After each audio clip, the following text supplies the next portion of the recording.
Hello, everyone, and welcome to our weekly market recap. Um, Once again, after a week, we're here to talk about what has happened over the previous trading week and what we can expect in the next one.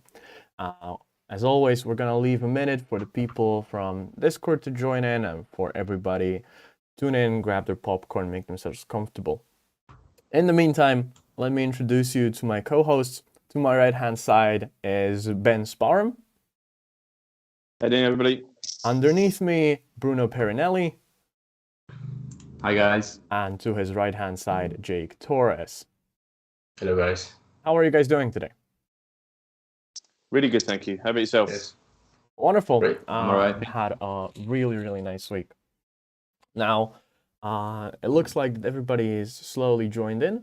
Please let me know in the chat box if you can see us, if you can hear us, if everything is working properly. I'd appreciate to know. So, let's get started. What a week it was, Ben.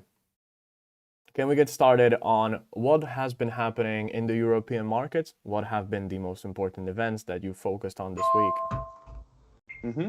Yeah, so a lot of the focus really is centered around the inflation data in the US. So that's kind of really pulled through into all markets, really. We've seen European markets, obviously, in the lead up to that event on Tuesday, kind of being pretty stagnant and kind of waiting for the announcement. And of course, then the market direction really taking place afterwards. So really and truly, everything's actually been led, even in the Eurozone this week by what's been going on in the US because it's been so high impact. So obviously, inflation, it has technically fallen from the previous month, but not as much as expected. So it came in, I believe memory serves me right, about 6.4% instead of the 6.2 that was forecast, but it was down from about 6.5 last month. So it is still falling, but of course it is still a bit, as they refer to it, as a bit sticky, right? It's taking some time. It's not really falling as quick as you would like it to. So it's a bit of a mixed batch. There has been those sort of fears creep back in that, okay, maybe the Fed actually will have to hike a little bit higher than we had been anticipating. And we've seen that then fall through to the markets with equities falling back a little bit,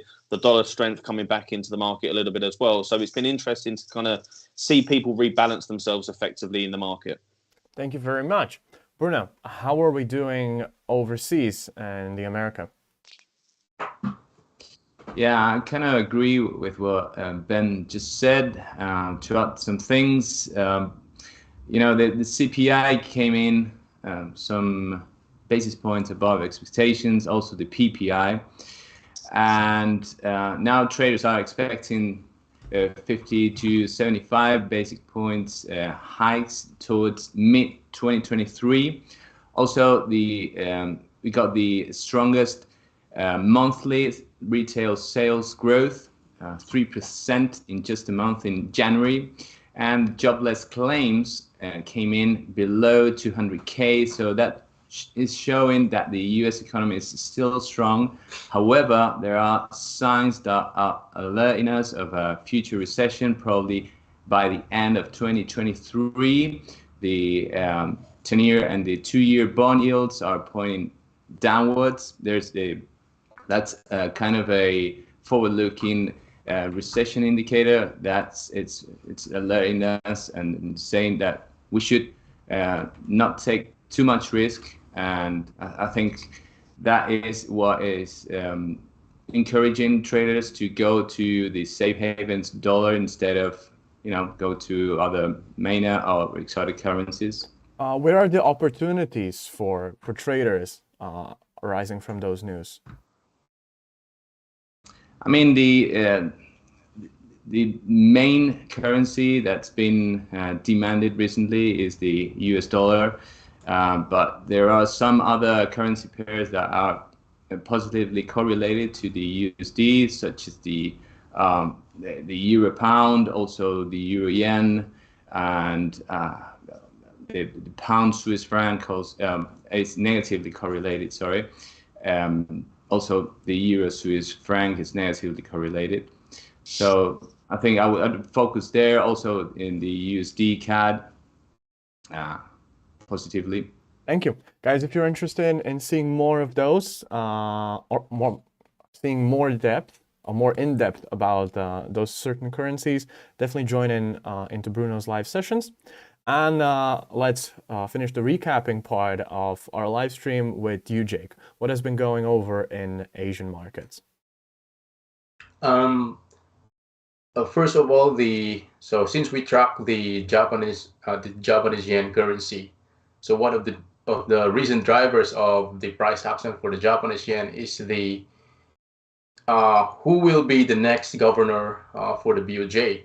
And the latest news from the financial news is the Japan government is highly nominating Ueda. And the recent statement from Ueda is something dovish.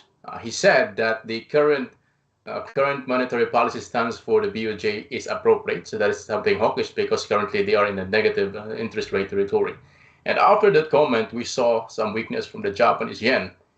And that is why having this information doesn't only give us a trade idea, but it also helps us to be out of our trade or out of our trade idea. So out of that information, we are currently sidelining from our bearish bias for the CHF, the Japanese yen, because after the news and after also the positive CPI print from the Swiss franc, we saw a strength from the Swiss franc and Japanese yen, which is against our original bias. So out of that, so we are going out from those trade idea. Okay, wonderful. Thank you for the information. So, guys, now you know what has been happening over the past week, and let's look into what we can be expecting from the next one. I know that we have a week filled with important news. Ben, could you sum that up for me?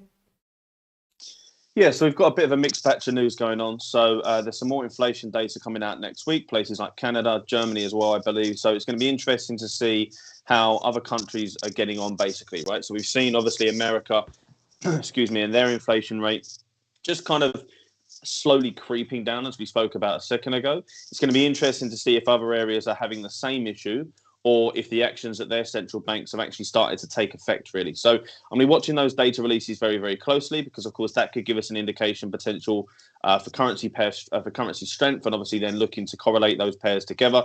But mainly, I'm going to be looking to see if that dollar trend that we started this week off does actually continue now. So do we get a bit of a deeper pullback in equity, such as the S&P 500? Does that then continue to lead to strength within the US dollar itself? And how does that then relate with other currencies, you know, and other central bank policies, etc., as we touched on earlier on? How does that correlation really kind of set up? So it's all about really being patient, letting those opportunities come to us, and see if the trend that sort of started at the back end of this week continues into next week effectively. Thank you. Where do you see the biggest opportunities for traders heading into the next week? Well, really and truly, it's going to be around probably most dollar-based pairs, because that's where the volatility is going to be. So I think a lot of people hear the word volatility and they think of risk, but volatility is just a measure of movement, right? And at the end of the day, if the assets we're trading don't move, we can't make any money. So we need a certain level of volatility. So obviously, you've got to trade sensibly around it. We obviously set very strict rules with our risk management and stuff like that. So obviously, make sure you're following those kind of procedures. But then when the opportunities do present themselves, you know, trading around the dollar probably is going to present the most, you know, fruitful opportunities, really. Thank you very much. Bruno, I know that Ben has already talked about the dollar, but are there any other opportunities or possibly warnings or things that traders should be careful about in the next week? The next week, I mean, we should focus also on how yields are growing in the United States. The 2-year and the 10-year bond yields are kind of a factor that boosts or throw the pairs or the currencies down. We have some bond yields get into some resistance zones in the United States. If those bond deals cross those resistance, then I think the US dollar can go even higher. But I'm not saying that a pullback could be happening next week, as mentioned as recently. Thank you very much. And Jake, what can we expect in the Asian markets over the upcoming week? I think the most important event that we'll be watching is the from the RBNZ monetary policy statement that will be on the 22nd of February next week. And currently, the money markets is already pricing by almost 90% that they will be hiking 50 basis point. And if you get some surprise, say for example they will just hike by 25 basis point, so that might be a trading opportunity to the downside for the RBNZ, for the New Zealand rather. Okay, thank you. So, guys, you know what to expect this week. We went over the most important events of this one, and if you guys liked our mentors, if you like the tips, if you like to know what's going on, they are available to you for one-on-one meetings. We do have a new Discord channel, which if you didn't come from there, feel free to check that out. All of our mentors are posting there daily with tips, tricks, market analysis, a bunch of good stuff. So thank you everybody for joining in today's live stream. I wish you all a relaxing weekend and a successful next week. Until next Friday, see you and have a great one.